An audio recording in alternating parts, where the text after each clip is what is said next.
computer. Okay. So my name is Chloe. This is my audience: Matilda, Thea, Brian, Michelle, and Angel. All right. So my topic is about mental health blindness. So I'm pretty sure everyone remembers their first year of college, and like mine, it was probably nerve-wracking, especially with struggling with how fast-paced everything was going around me, as well as feeling intimidated by my peers and how calm and collected they were compared to how I was, which was a nervous wreck. Um, And I'm pretty sure many of you guys remember having to deal with a certain illnesses when you first went into college. That illness is most commonly known as depression and anxiety. However, there are other illnesses that we as a community are not as fully known about, since it's mostly glossed over in favor for depression anxiety, as it is mostly known as the trend illness. And because of that, many college students who fight with these other illnesses feel they're alone and isolated because it's not as known than it is compared to depression and anxiety, which can snowball into a very, very dangerous um, instance. So I'll be going over the different kinds of illnesses that a college student in the first year can deal with. I can also be talking about how fast and very scarily effectively it can come down to snowballing into a very dangerous force for a college student. And lastly, that there are resources and professionals that are going to help us who get this before. Um, so there are known over 11 kinds of episodes that people experience in just their first year of college. And this is mostly stemmed from being in a new space, in an environment, usually on their own or in like apart from their parents in a dorm. And the proof is that there are approximately 77% of students who experience some physical distress, whether it be depression, anxiety, eating disorders, this imposter syndrome, and 54 of those percent do venture out into severe loneliness where they feel very isolated and their relationships do break apart. And then 30% of those do lead to suicidal behavior, either in relation to actually performing the self-harm act to eventually leading to killing themselves. This was all according to the American College Health Association. Many first year students do feel the pressure to meet this perfect person they see on their TV screens, or to feel calmer compared to their peers, or feeling the pressure to uplift their reputation from their professors, which established them on their first day of college. According to William B. Buckley's junior study, over 58% of the college students who did this report said they felt very frequently intimidated by their peers and professors. And this can also get heightened by disorders that they didn't know about or they just discovered in college. ADHD and ADD are a common disorder that many people end up not being checked for diagnosed until college. And it leads a lot of them to fall very stressed and very pressured to how they're failing behind their peers who seem to be on their level. And it can become incredibly dangerous. Over 30% have also just they report that they discovered they experienced one of these disorders. And over 72% have experienced issues and problems alone regarding it. And that's not even adding into other people who have experienced other disorders like bipolar disorder or it's all based on the college students' mental health statistics in their policy report study. Um, but after I've talked about the illnesses part, I do want to get into just how fast illness can take over someone's life and change into a very dangerous situation. When illness first starts out, many of the students, including myself, thought can control themselves, they could hide it, they didn't have to talk to someone for help because they're on their own. They are now adults. They're supposed to know how to do this. A lot of them will just hide it away, think they can handle it, and think that they have to handle it.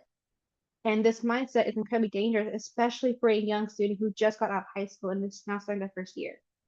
And the more they keep it in, the stronger their mindset goes, and the more dangerous it can become to both their mind and their brain.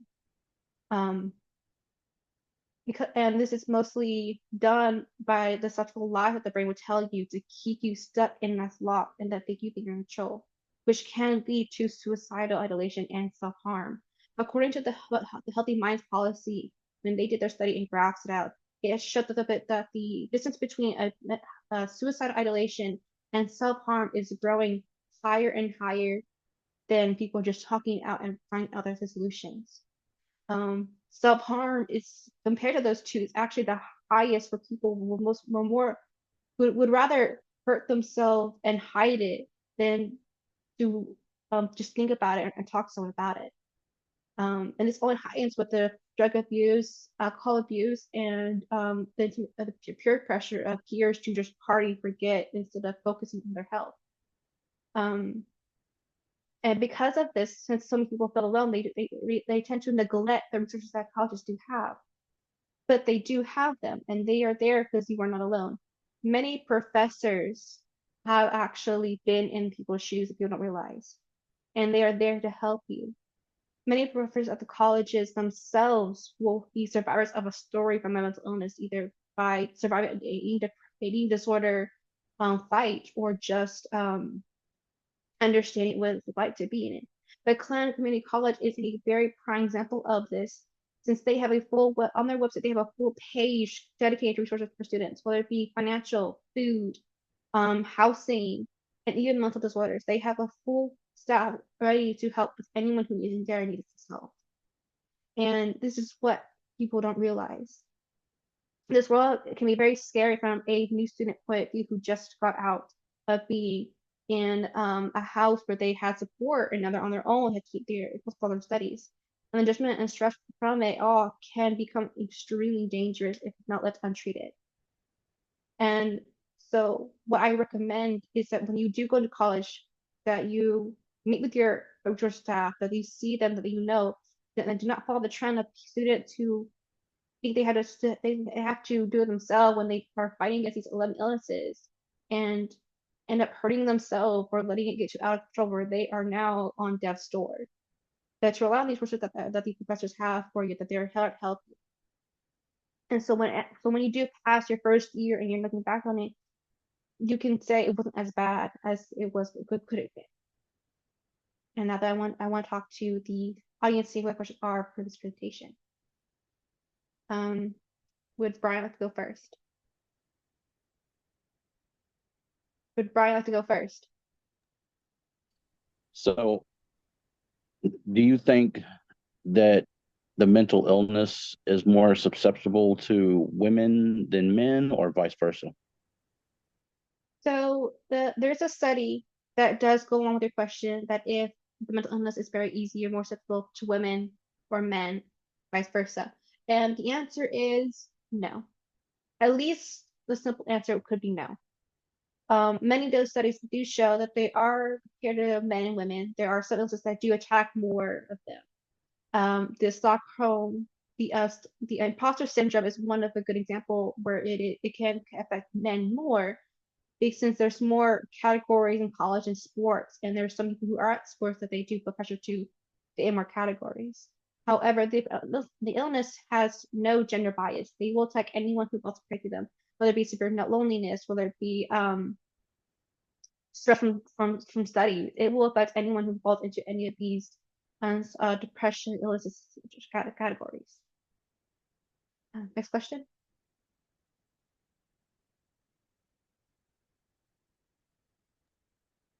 Yes, Miss Pita. My question is, medication alone isn't sufficient, that you need also someone like your professor or someone in the medical field to help you out to deal with the whatever it is that you're going through?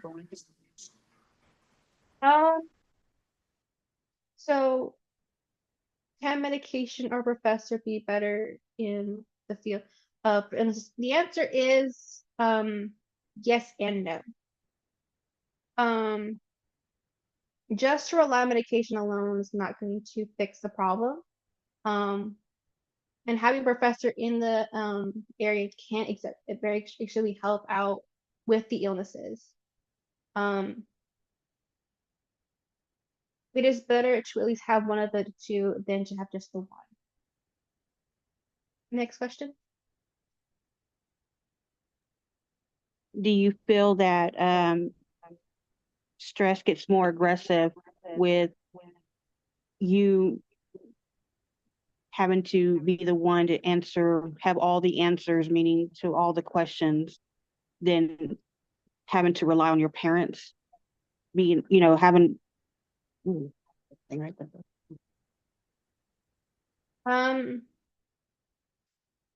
Can the stress get more aggressive with being the ones that had to tell all the questions instead of the parents?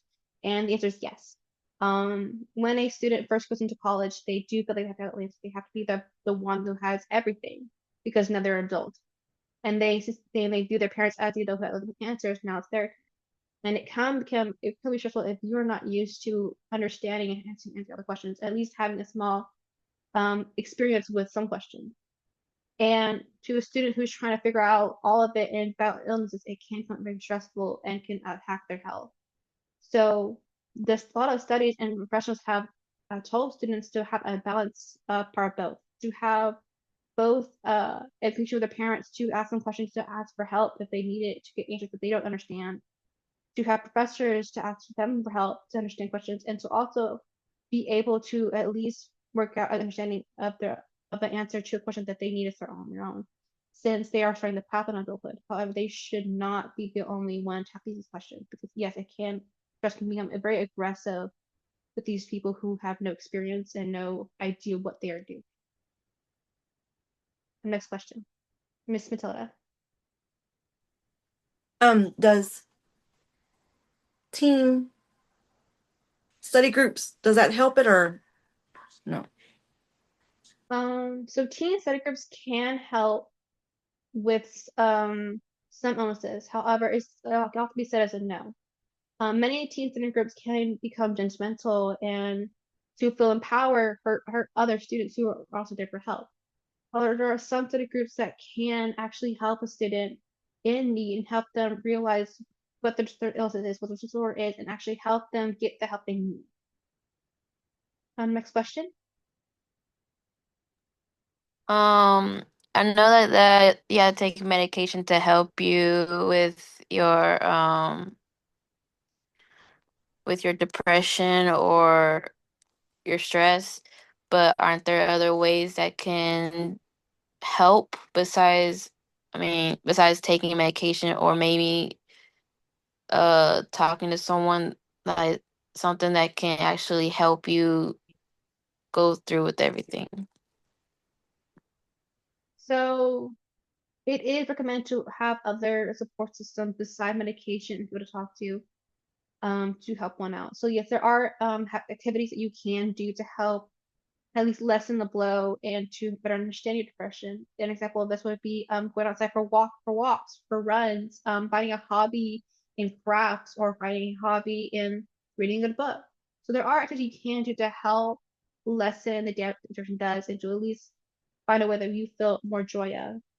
However, you should not throw out the idea of taking medication after having a professional to talk to, because while there are activities which you can do to help it out, having professionals who already know it, have experienced it themselves, and having more experience in how dangerous it can be, this helps you out understand what's the root cause of this depression, of this illness, and how you can better make activities to better help and fight off these illnesses. Another thing as well is to have a good support and safe place, whether that's with a family member, with a house, or with a pet, or with any area that you have. You must have that safe place, because that's going to help you build your support and build your strength to fight these illnesses.